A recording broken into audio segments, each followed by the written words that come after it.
Gloria al Señor Jesús.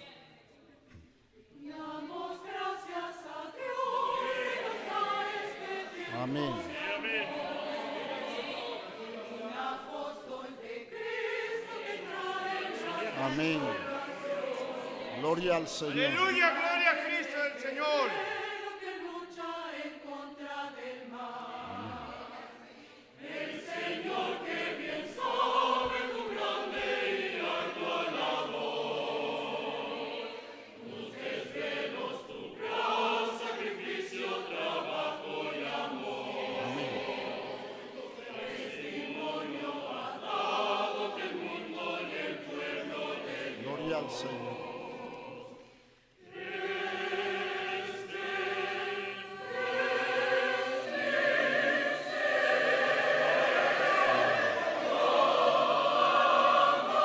a Cristo.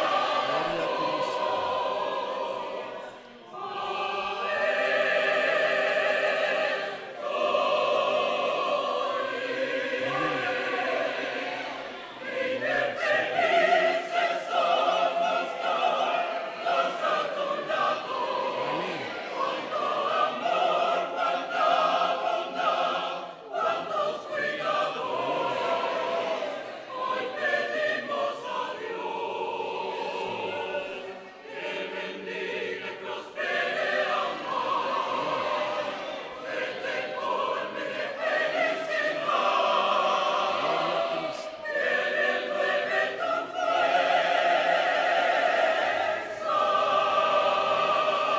Aleluya al Señor.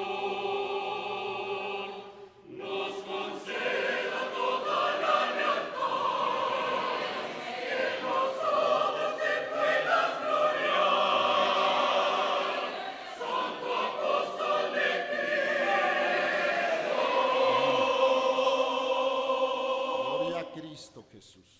Y de triunfo en triunfo te lleva por siempre. Aleluya, gloria a Cristo el Señor. Gloria al Señor Jesús. Avanzas en esta misión, rescatando a las almas del mundo y de la maldad. Amén. Gloria al Señor.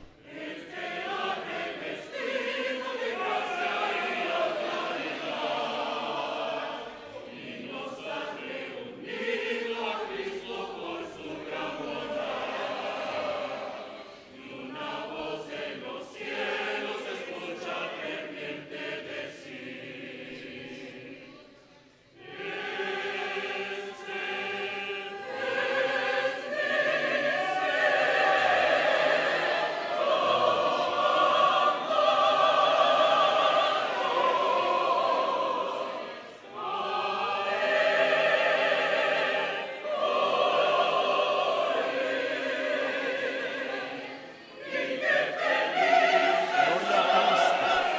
Gloria al Señor.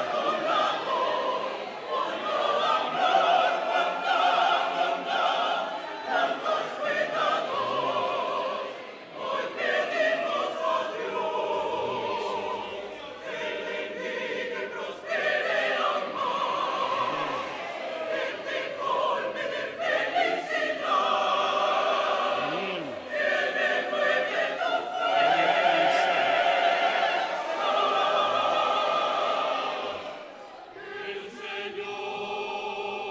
Amén. Gloria al Señor.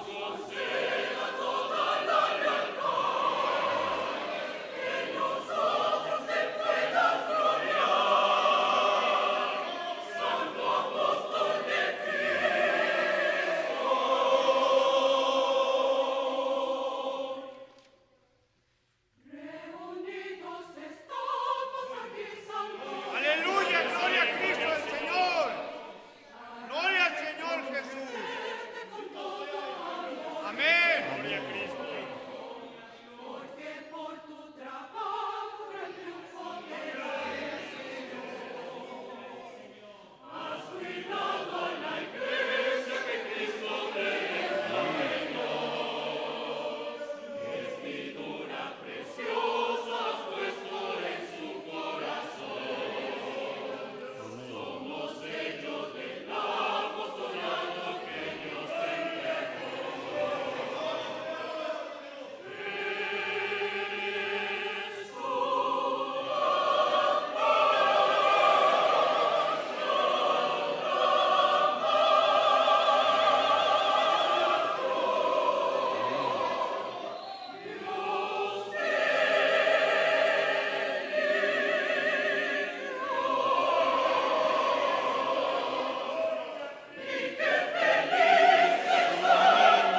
Aleluya sea el nombre del Señor.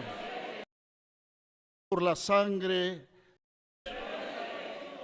gozamos, hermano, de esa grande bendición, porque le hemos recibido en nuestro corazón y nos sentimos firmes y seguros al ir a su lado de su santo apóstol. Que Dios reciba la alabanza del coro en el nombre del Señor. Somos uno con Cristo. Ante la presencia del Señor, en su glorioso sacrificio, hermanos, esta consagración.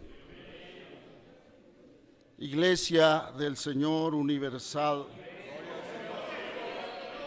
alégrate grandemente, dale la gloria a Dios. Mira cómo su santo apóstol tiene ese cuidado tan grandioso y te ha enviado una carta hermosa. Bendito sea el Señor. Dice de esta manera: Iglesia del Dios vivo, columna y apoyo de la verdad, la luz del mundo. Nazón Joaquín García, siervo de Dios y apóstol de Jesucristo. Los Ángeles, California, a 15 de octubre del 2023. A la amada esposa del Cordero, redimida por la sangre del unigénito Hijo de Dios, Jesucristo, en su glorioso sacrificio efectuado una sola vez y para siempre. Honorable señora elegida, que te encuentras esparcida por todo el mundo, deseo que sigas disfrutando de la paz de Dios alcanzada en la pasada festividad. Cuán dulce paz, aquella que Cristo nos ha dado y en la cual permanecemos llenos de regocijo y con la esperanza firme de volverle a ver.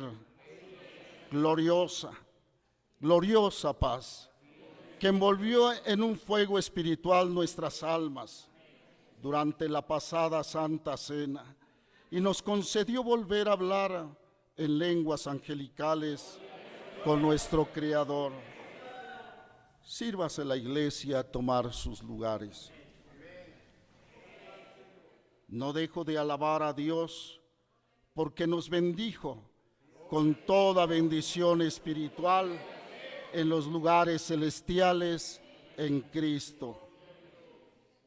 Pues sentados a la mesa del Señor, en medio de aquella fuerte tormenta y tempestad, ante la presencia de los intensos vientos y bajo una poderosa lluvia, participasteis de la inmensa dicha de comer el cuerpo de Cristo y beber la sangre del nuevo pacto en Jesucristo.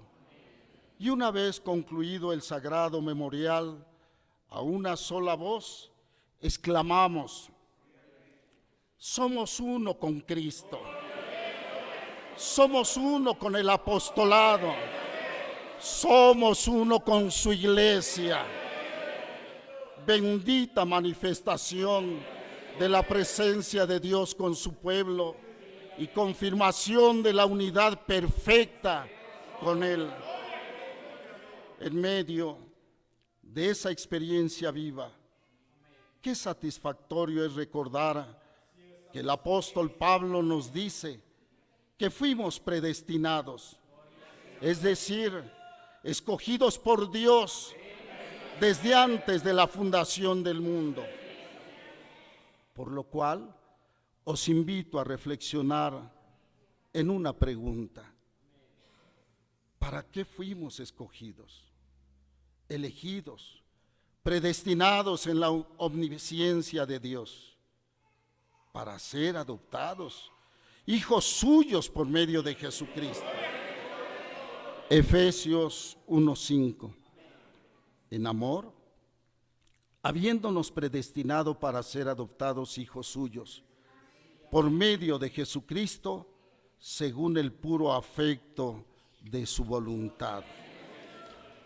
Estoy seguro de que vosotros, como pueblo bendito de Dios, no ignoráis la bondad del Altísimo al concedernos el enorme privilegio de haber sido adoptados como hijos suyos, privilegio que ni aun los ángeles han alcanzado, porque ¿a cuál de los ángeles dijo Dios?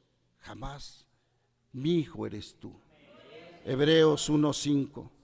A ninguno, sin embargo, nosotros tenemos el alto honor de ser nombrados sus hijos, y nos concedió la dicha de sentarnos con los príncipes de su pueblo. Recibimos un trato inmerecido, muy digno, y no por méritos, pues aún nos vistió como invitados de boda cuando nos encontrábamos vagando por las plazas en un estado deplorable. Sin embargo, el amor de nuestro Señor nos abarcó, nos santificó y nos dio una nueva oportunidad. Por ello, es menester que comprendamos el puro afecto de su voluntad al adoptarnos como hijos, meditando en el siguiente ejemplo. ¿Quién de vosotros, padres de familia, al encontrar un niño en la orfandad, desvalido, sucio, con hambre y frío, en situación de calle, le llaman, le recogería, le abriría su hogar, le daría ropa nueva, un techo donde vivir y le daría un estudio material? Pero sobre todo, llevaría a cabo todo el proceso legal para obtener el reconocimiento como hijo, para obtener los mismos derechos que aquellos hijos naturales ya engendrados por el matrimonio. Muy pocos lo harían. ¿Sentarían a su mesa aquel niño huérfano para que participara de los mismos alimentos que sus hijos?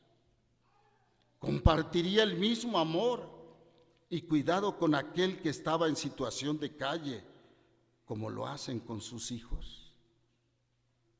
¿Le inscribirían en una escuela del mismo nivel de sus hijos para que estudiara y tuviera una oportunidad de superarse al igual que sus hijos?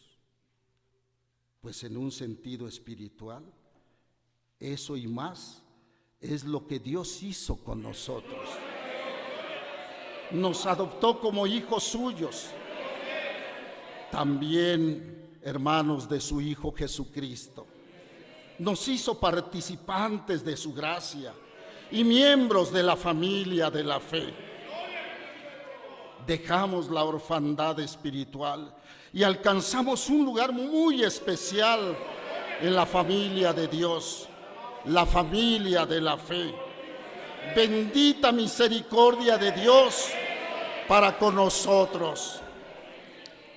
A Dios sea la gloria por su infinita bondad y su inmenso amor.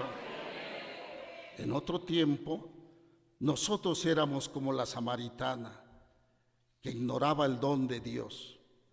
Pero una vez que el Señor nos trae a su iglesia, no solo lo conocimos, sino que disfrutamos del don de Dios. Y más que conocerlo, fuimos hechos participantes de la naturaleza divina. Es decir, al ser hijos de Dios, somos coherederos con Cristo de las promesas celestiales. Segunda de Pedro, capítulo 1, versículo 4. Por medio de las cuales nos ha dado preciosas y grandísimas promesas, para que por ellas llegases a ser participantes de la naturaleza divina. ¿Qué quiere decir que somos participantes de la naturaleza divina? Que no somos diferentes al Hijo de Dios. Jesucristo quiere decir que ya no somos extranjeros, que ya no somos huérfanos, sino que nos dio el honroso y reconocimiento de hijos de Dios, el cual ni aun los ángeles con toda su gloria disfrutan. Nos hizo ser llamados hijos de Dios. Y si hijos, también herederos de Dios y coherederos con Cristo de las promesas celestiales.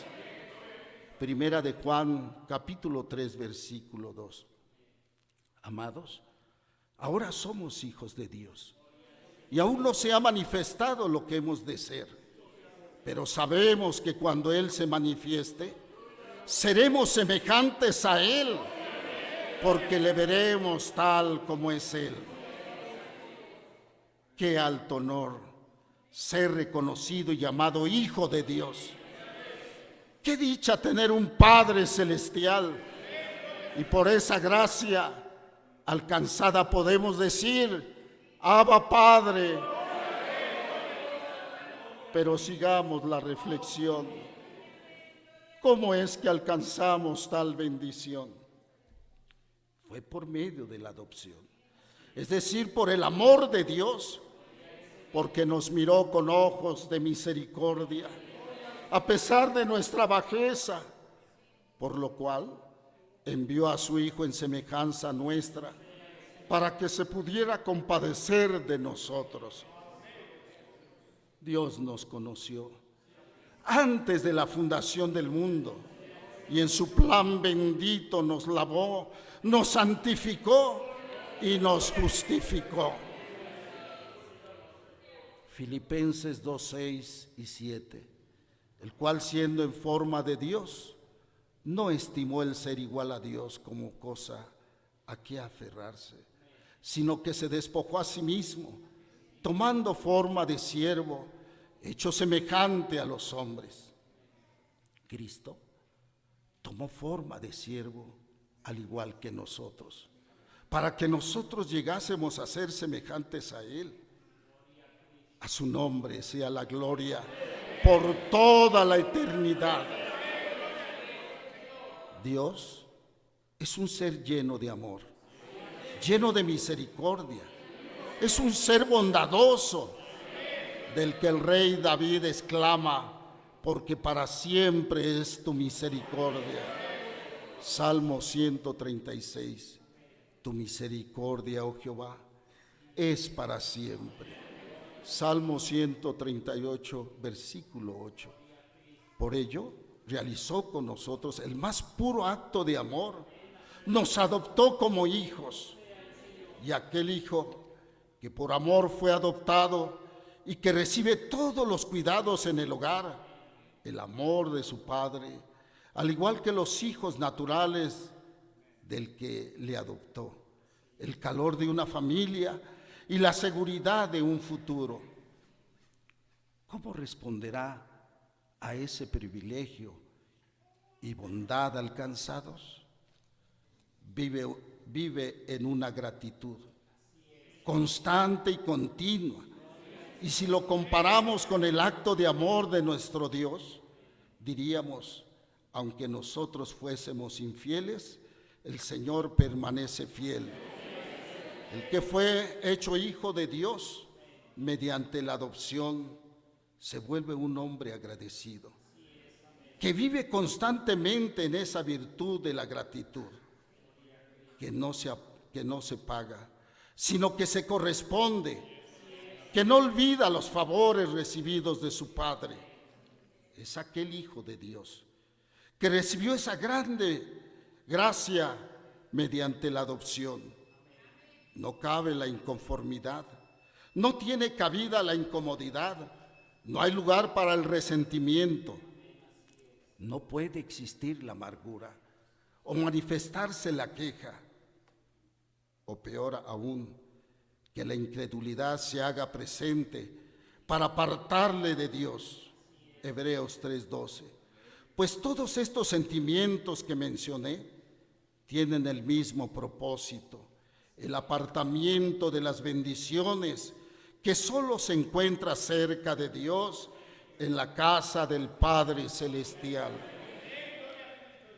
Se juzgaría como buena la acción de un hijo que mediante la adopción recibió ese honor, que se queje, que se inconforme o que maldiga a su padre o que reniegue de su condición.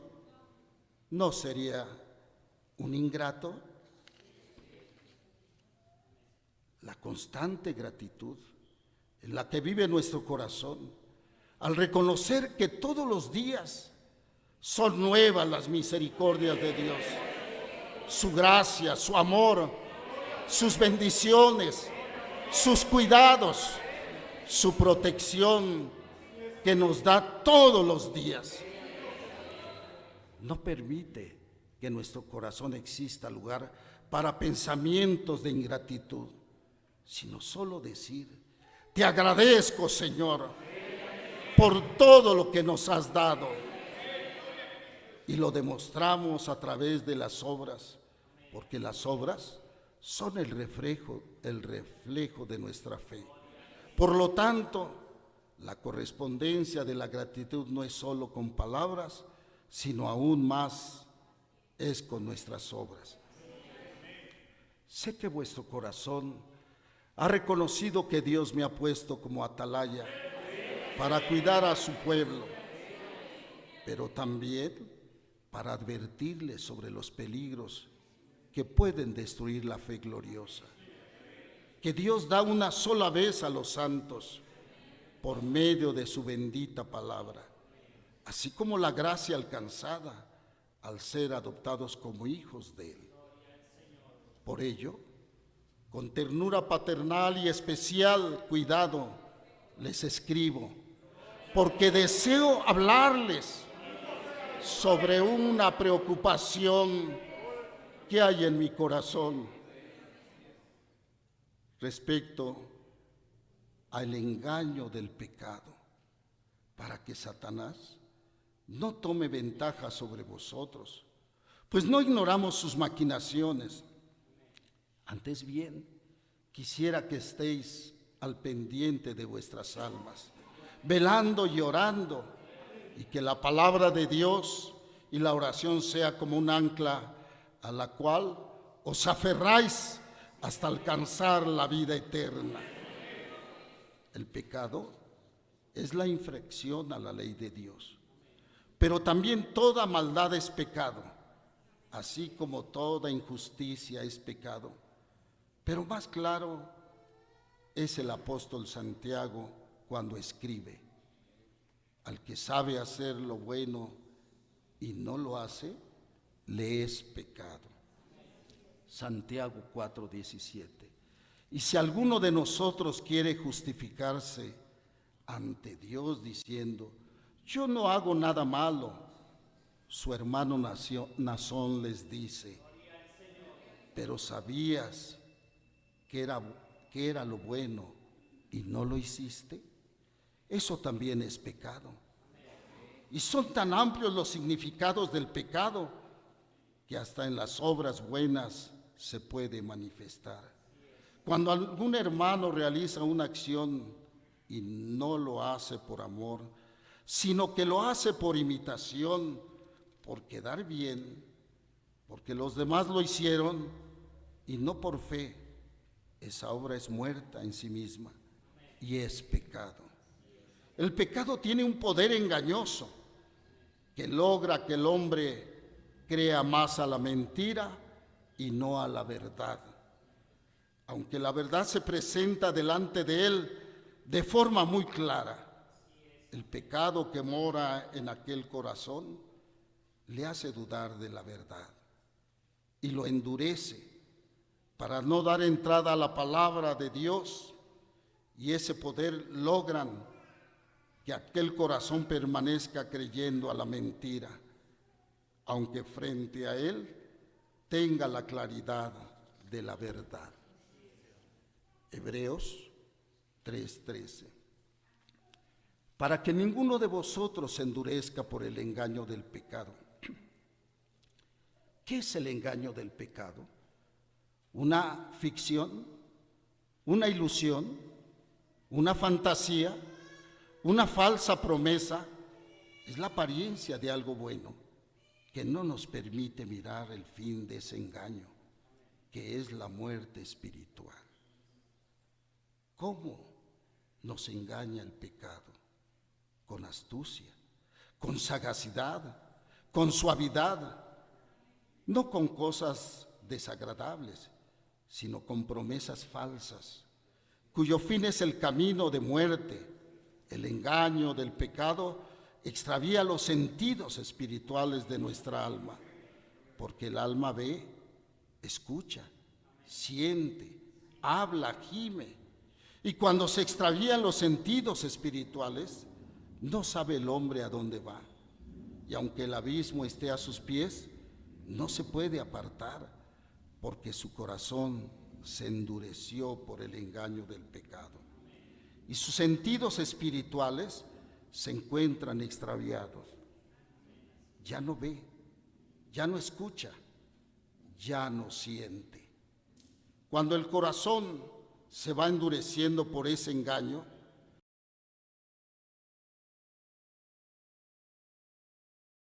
el hombre a dónde va, y aunque el abismo esté a sus pies, no se puede apartar, porque su corazón se endureció por el engaño del pecado, y sus sentidos espirituales se encuentran extraviados.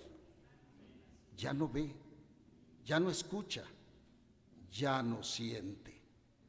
Cuando el corazón se va endureciendo por ese engaño, que es vivir en el pecado, el hombre no se da cuenta de su real situación y empieza a manifestar sentimientos carnales como la inconformidad, la incomodidad, la ingratitud, la malicia y el juicio. Y endurecido por el pecado, trata de hacer notar los errores de su hermano, de su prójimo, contraviniendo el segundo mandamiento que Cristo dijo: amarás a tu prójimo como a ti mismo. Mateo 22:39. Esa práctica no es de un hijo de Dios honesto y sincero, sino de un ser que, seducido por el pecado, se endureció por ese engaño y no desarrolló la virtud de la gratitud de los hijos de Dios.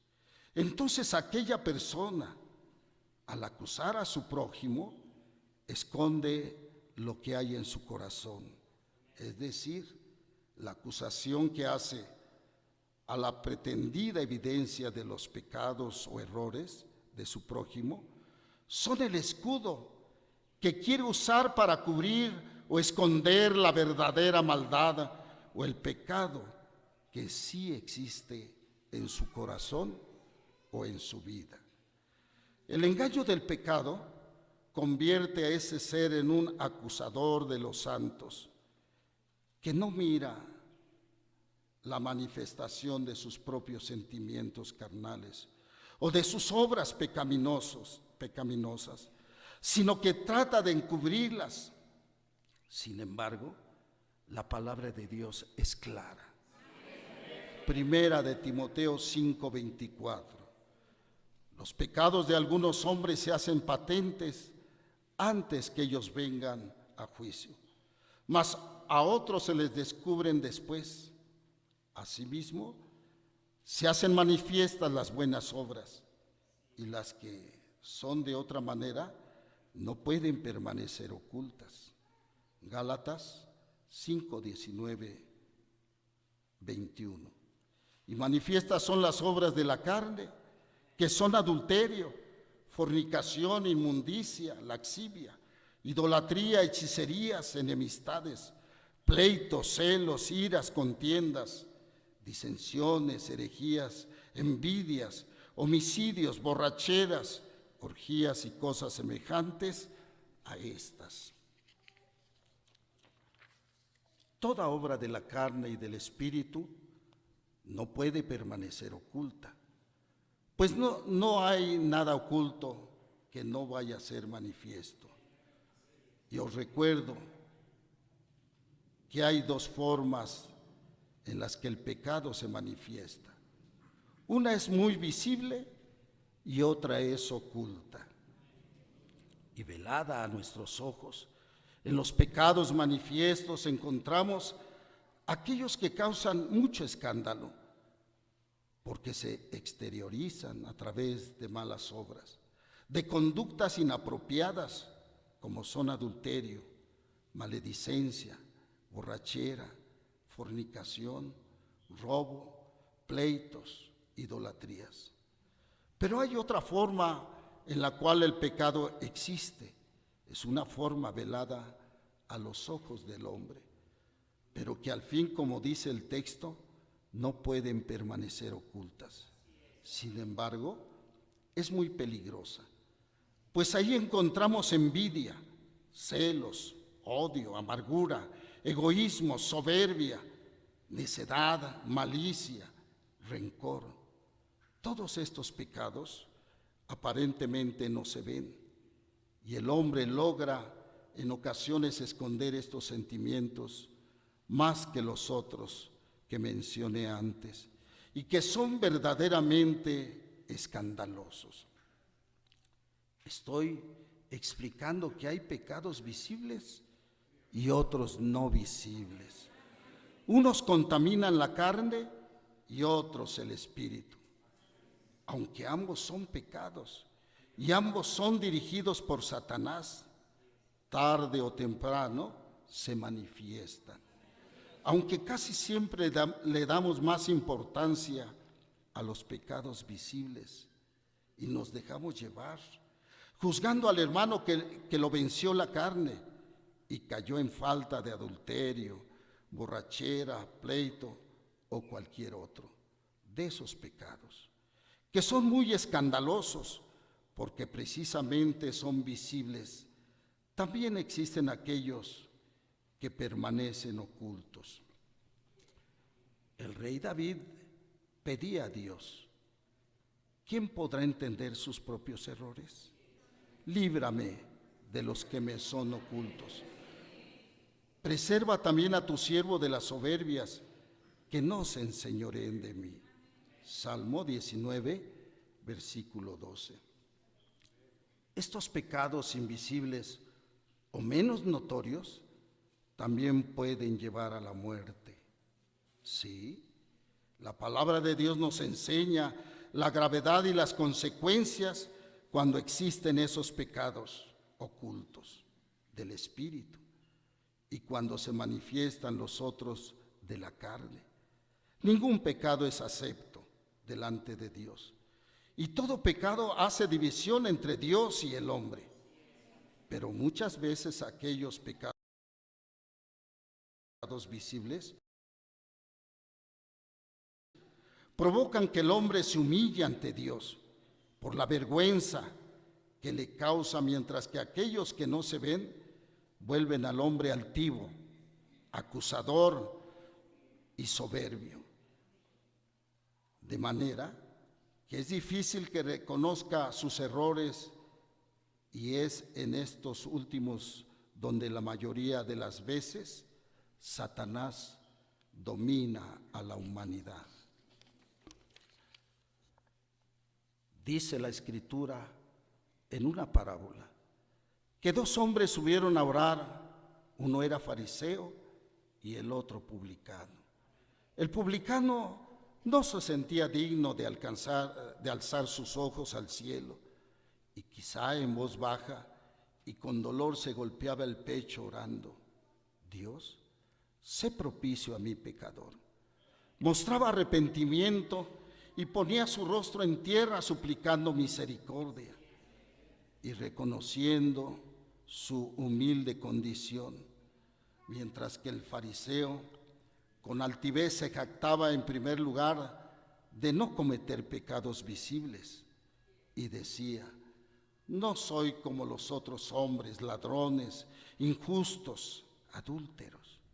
Notemos que la parábola en la que refiere el fariseo hace referencia solo a pecados visibles y resalta la soberbia en él.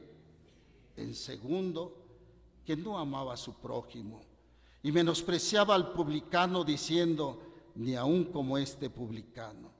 Y en tercer lugar, destaca que se creía justo para condenar a otros, pues con su palabra condenaba como un juez implacable al publicano. Lucas 18:9. El resultado de aquellas dos oraciones lo conocemos. El publicano, cuyos pecados saltan a la vista, halló gracia delante de Dios y fue perdonado, alcanzando la benevolencia de Jehová, mientras que el otro, que no alcanzaba a ver su soberbia, su envidia, su egoísmo, su altivez, quedó humillado, porque Dios resiste a los soberbios y da gracia a los humildes. Primera de Pedro 5:5. Iglesia de Jesucristo, a nadie de vosotros ha puesto Dios por jueces para condenar, porque el ministerio que Dios me dio no es para destrucción, sino para edificación. Ni aún a los ministros se les ha dado la facultad de condenar. Antes bien, les invito para que siempre actúen con misericordia, con benevolencia y sobre todo con el amor de Dios en sus corazones. Les recuerdo lo que el apóstol Juan decía: hijitos míos, estas cosas os escribo para que no pequéis. Y si alguno hubiere pecado, abogado tenemos para con el Padre, a Jesucristo el justo. Primera de Juan 2:1. Por lo cual, siempre que busques el perdón de Dios, añadid la humildad. Y a la iglesia le invito para que no seamos jueces injustos, que cierren la puerta a los que con dolor, con humildad y golpeados por el pecado, se acercan para entrar o regresar a la iglesia. Antes bien, abramos las puertas a todo aquel que humillado busca reivindicarse delante de Dios.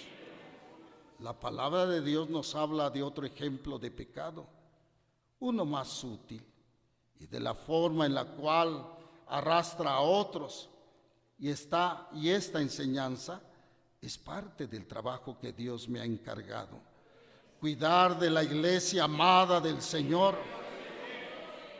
Me refiero a aquel ángel de luz que cayó en pecado de rebeldía. Una de las cosas que más aborrece Dios. Si Satanás era el sello de la perfección, lleno de sabiduría y acabado de hermosura, de toda piedra preciosa era su vestidura. Los primores de los tamboriles y flautas estuvieron preparados para él en el día de su creación. ¿Por qué ocupa el lugar que actualmente tiene como adversario? Satanás fue creado como toda obra de Dios en perfección, el más amado de todos los ángeles, aunque no era el único, pero le dio entrada al pecado y la maldad, más específicamente a la soberbia, y se rebeló y traicionó la confianza que Dios depositó en él. Era amado por Dios y tenía todo el aprecio, pero no le bastó, sino que aspiró a tener el lugar de Dios. Satanás, aquel que era un ángel de luz, deseó el lugar de Dios y pensó que podía ser igual a él. Perdió el juicio y quiso poner su solio a un lado de aquel que era su creador. Su deseo de ser semejante al Altísimo le llevó a caer del lugar que tenía en el cielo, perder su bendición muy especial. Isaías 14:9. El Seol abajo se espantó de ti. Descendió al Seol tu soberbia. ¿Cómo caíste del cielo, oh lucero, hijo de la mañana? Tú que decías en tu corazón, subiré al cielo, en lo alto, junto a las estrellas de Dios, levantaré mi trono. Sobre las alturas de las nubes subiré y seré semejante al Altísimo. El profeta Ezequiel se refiere a Satanás de la siguiente manera. Ezequiel 28:12, 19. Así ha dicho Jehová el Señor: tú eras el sello de la perfección, lleno de sabiduría y acabado de hermosura. En Edén, en el huerto de Dios estuviste. De toda piedra preciosa era tu vestidura. Los primores de tus tamboriles y flautas estuvieron preparados para ti en el día de tu creación. Tú, querubín grande protector, yo te puse en el santo monte de Dios. Allí estuviste, en medio de las piedras de fuego te paseabas. Perfecto eras en todos tus caminos, desde el día que fuiste criado, hasta que se halló en ti maldad. A causa de la multitud de tus contrataciones, fuiste lleno de iniquidad y pecaste. Por lo que yo te eché del monte de Dios y te arrojé de entre las piedras del fuego. Oh querubín protector, se enalteció tu corazón a causa de tu hermosura. Corrompiste tu sabiduría a causa de tu esplendor. Yo te arrojé por tierra delante de los reyes. Te pondré para que miren en ti. Espanto serás y para siempre dejarás de ser. Siendo amado por Dios, Satanás creyó que Dios, el que le había formado, ignoraba sus intenciones y el trabajo que realizaba entre los ángeles. Empezó a ganar la simpatía y el apoyo de los seres celestiales por las propuestas de rebeldía que ya trabajaba con ellos, y sin duda les hizo promesas de grandeza al resto de los ángeles, promesas falsas de honras y glorias que mencionaba que les daría cuando él reinara como Dios. Y aquellos ángeles que también eran creación de Dios, le creyeron y le siguieron al grado que decidieron pelear contra el mismo Dios. Nadie puede dar lo que no tiene. Satanás sabía que le esperaba la condenación y por ello quiso arrastrar al mayor número posible de aquellas criaturas celestiales. ¿Qué les faltaba a los ángeles? Nada. Todos ellos eran especiales y amados por Dios. Con Dios todo lo tenían y cumplían la función para la que fueron creados. Pero el pecado, la maldad, la rebeldía, la soberbia hizo su labor y creyeron que podía destronar a Dios, olvidando que Él es el supremo creador de todo y de todos, y aún de ellos mismos. No podían destronar a Dios, no podían quitarle su lugar, ni ser como Él, aunque fueran millares, y quizá nuestra mente no nos permite entender más allá, porque nuestro Dios es incomprensible. Y aunque el hombre estudie teología y ciencia, jamás comprenderemos lo infinito de Dios. Dios nos ha revestido de una dignidad sin igual. Aquellos ángeles también habían recibido una dignidad, pero seducidos por Satanás, no cuidaron su lugar. Abandonaron su lugar y tuvieron en poco su dignidad. Por ello, fueron reservados a prisiones eternas. Pues de acuerdo con la palabra de Dios, Satanás y sus ángeles entablaron una gran batalla en el cielo contra los ángeles de Dios. Su objetivo era destronarlo y ser igual a él, gobernar la creación de Dios. Pero en esa batalla no ganaron, sino que por esa razón, al ser vencidos, no se halló lugar para ellos en el cielo, y fueron arrojados a la tierra para hacer guerra contra la descendencia de Dios, los que guardan sus mandamientos. Apocalipsis 12:9 al 12. Fue arrojado a la tierra y sus ángeles fueron arrojados con él. Ay de los moradores de la tierra y del mar, porque el diablo ha descendido a vosotros con gran ira, sabiendo que tiene poco tiempo. Y cuando vio el dragón que había sido arrojado a la tierra, se fue a hacer guerra contra el resto de la descendencia de ella, los que guardan los mandamientos de Dios y tienen el testimonio de Jesucristo. La misión de Satanás se resume en una palabra. Apocalipsis 12:9. Y fue lanzado fuera el gran dragón, la serpiente antigua que se llama Diablo y Satanás, el cual engaña al mundo entero. Satanás se ha dedicado a engañar, a acusar, a señalar y a hacer caer a los escogidos de Dios. Desde un principio es el acusador de nuestros hermanos, el que los acusaba delante de nuestro Dios día y noche. Apocalipsis 12:10. Tratando de justificar su caída, acusa a los hijos de Dios. El mejor ejemplo de la actividad que realiza Satanás desde el principio es la incitación que hizo a Eva, la mujer de Adán, engañándole. Génesis 3:1 al 5.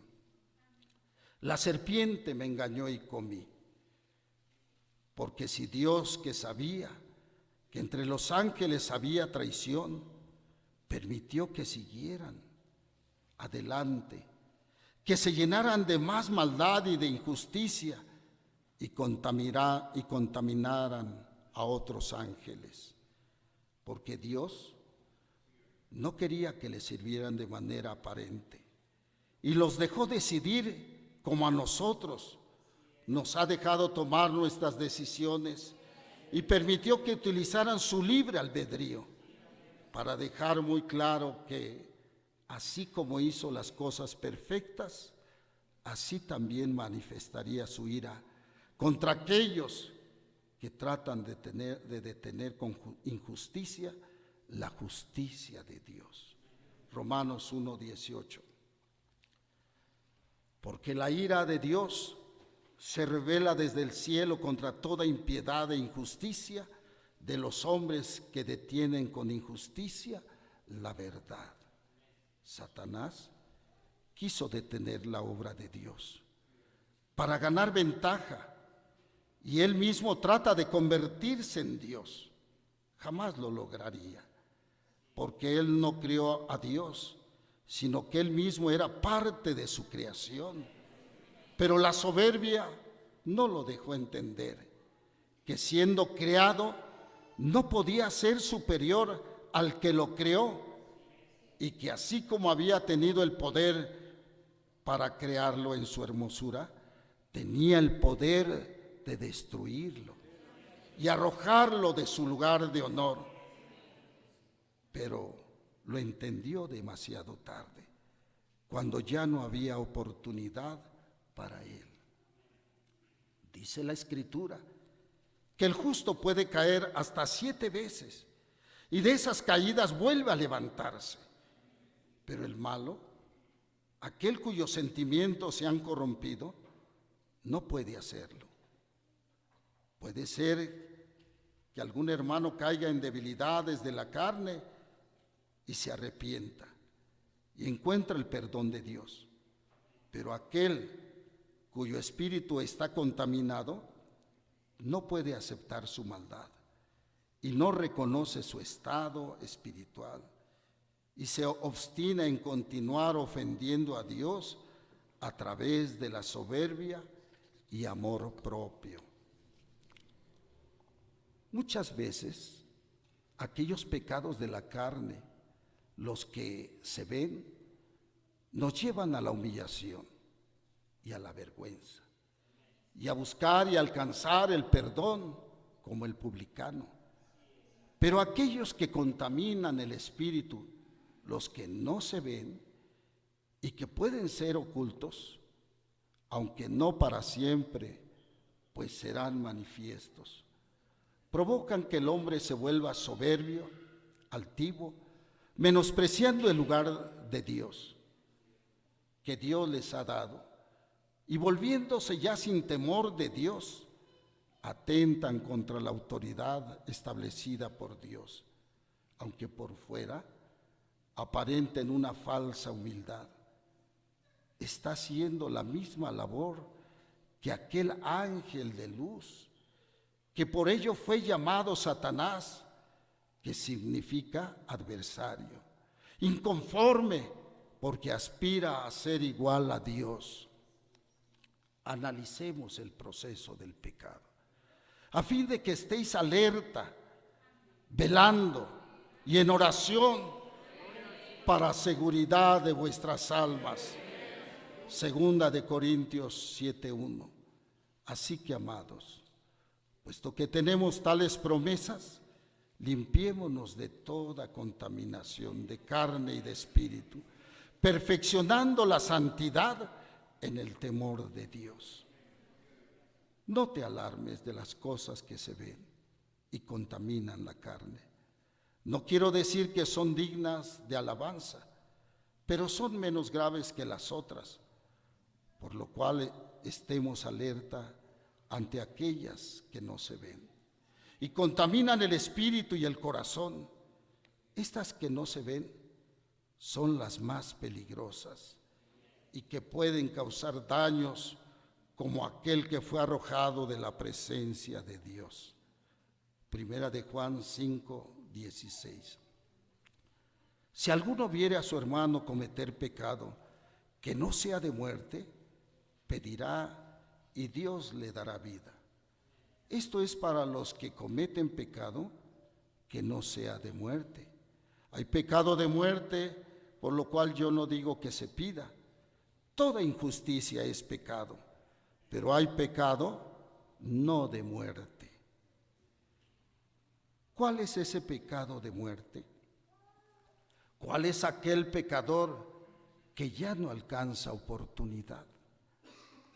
Cuando el corazón se llena de altivez, de soberbia, de manera que atenta contra el Espíritu Santo y ya no respeta lo establecido por Dios, ni al mismo Dios, y se vuelve contra Él en sus palabras y en sus hechos.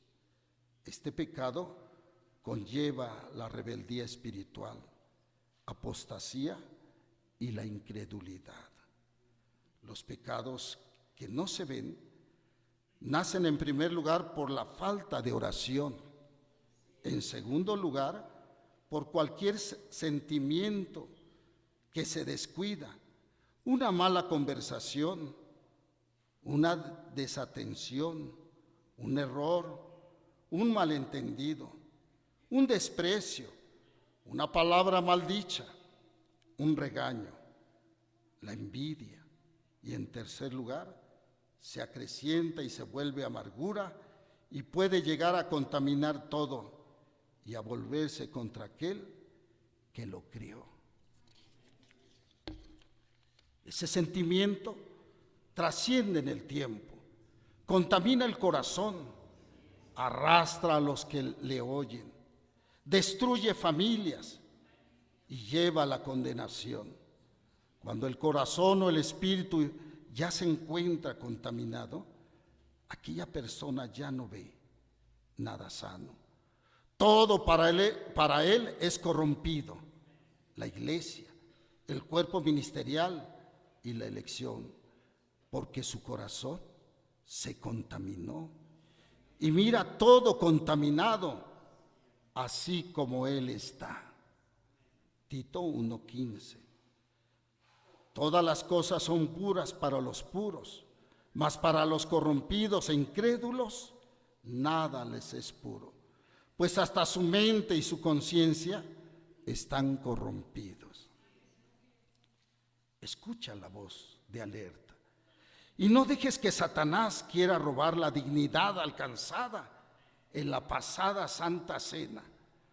Cuando quedamos fundidos a Cristo, cuida tu corazón y no permitas que el pecado more en ti. Habló sobre todo de aquel pecado que es de muerte, pues es contra el Espíritu de Dios.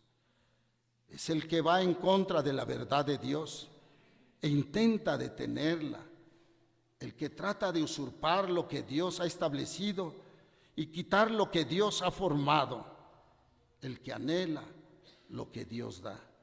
¿A quién se lo da y por qué se lo da?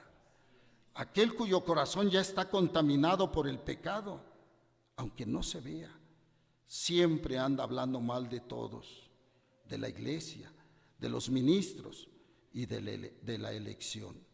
Es así porque su raíz está podrida y el árbol malo no puede dar buenos frutos.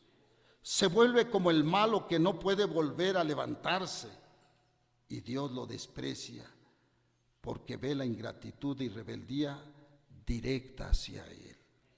Judas 1:8-10.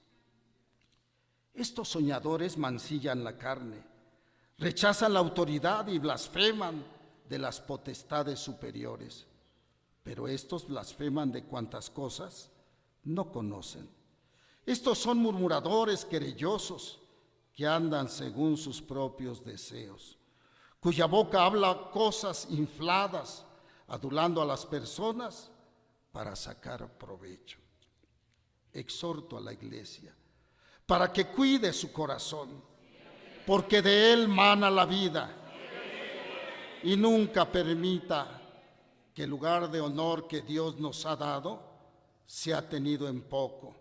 Exhorto a la juventud, quienes son los más atracados por Satanás, para conservar su firmeza y esperanza ante los más graves ataques de nuestro adversario, porque aquellos que no cuidan su lugar tienen un triste final. Proverbios 21:16.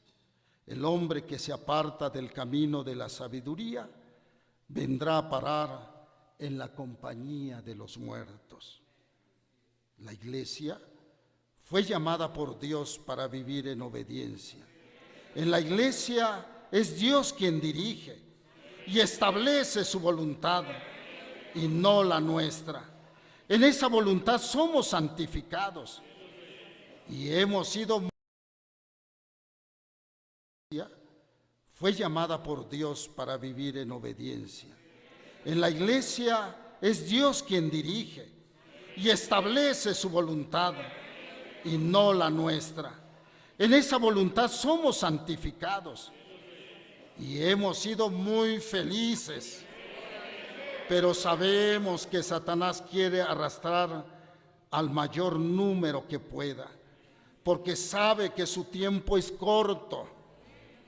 No deja de corromper desde Adán y Eva hasta nuestro tiempo.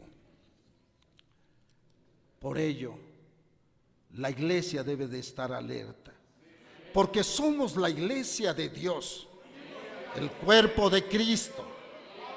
Por ello andemos en Cristo, que nuestras obras reflejen la dignidad alcanzada y alejémonos de toda fornicación, maledicencia, adulterio, borrachera, inmundicia, libertinaje, pero también desechemos en nuestro corazón amarguras, soberbias, envidias, altivez y todos aquellos pecados que se ocultan en una falsa humildad, en una apariencia de piedad, pero que no podrán permanecer ocultos, porque tarde o temprano son manifiestas las obras de la carne, y la iglesia debe ser avisada, estar despierta, obrar con sabiduría, actuar con madurez y no caer en el juego y engaño de Satanás.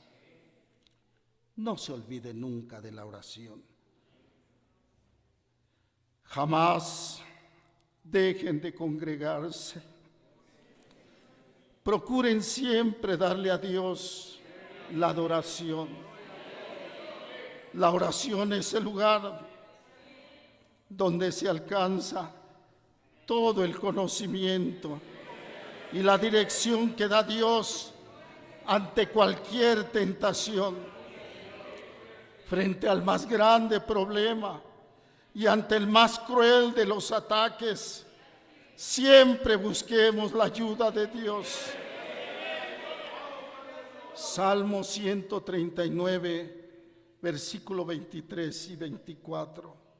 Examíname, oh Dios, y conoce mi corazón. Pruébame y conoce mis pensamientos, y ve si hay en mí camino de perversidad, y guíame en el camino eterno. Yo me alegro con la manifestación de Dios en medio de su iglesia. Yo me gozo al saber de vuestra firmeza, de fe y esperanza, pero no ignoro la astucia de Satanás, que querrá destruir y dividir y contaminar a la iglesia. Estamos en medio de una prueba, de una lucha, y en ella saldremos más que vencedores.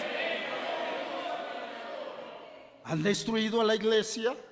No, aquí seguimos de pie, con nuestra mano levantada, nuestro espíritu está firme. Bendito sea el Señor. Pero Satanás va a querer separarnos, pero tú guarda mi palabra. Gozamos de la bendición de la Santa Cena. Amén. La iglesia sigue prosperando. La iglesia sigue creciendo. La iglesia sigue manifestando sus buenas obras ante el mundo.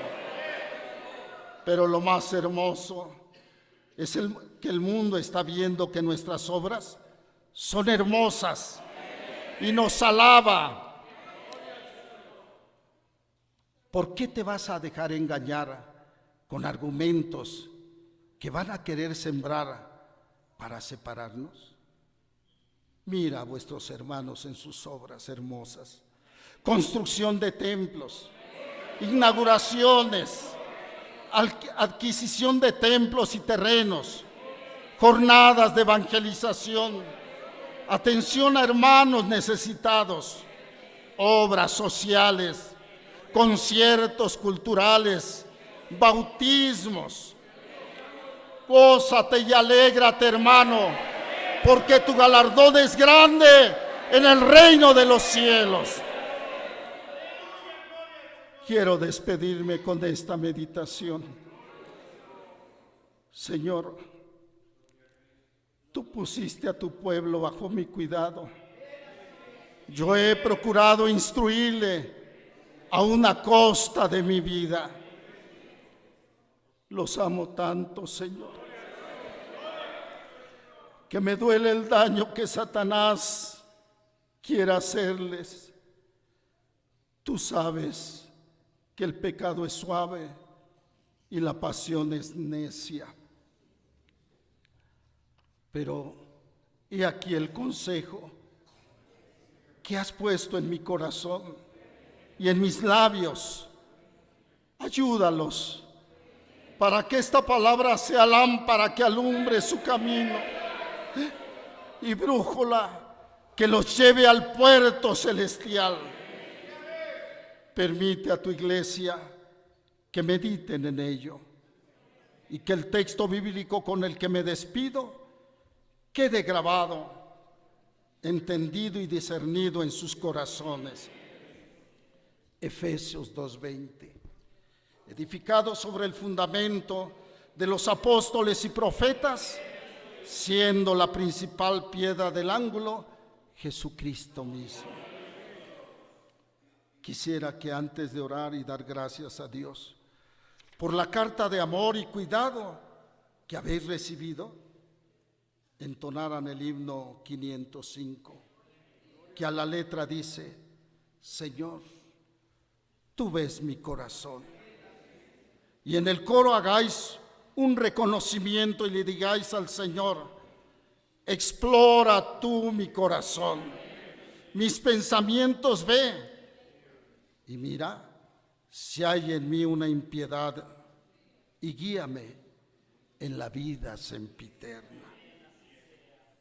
Un abrazo paternal y un ósculo de amor. Dios te bendiga, hermosa esposa del Cordero. Nazón Joaquín García, apóstol de Jesucristo, por la gracia del Señor. Aleluya sea el Señor. ¿Quieren que cantemos ese himno que quiere el hombre de Dios? Que nosotros lo cantemos. Lo cantamos con todo nuestro corazón, con toda nuestra alma. Hagámoslo en el nombre del Señor Jesucristo.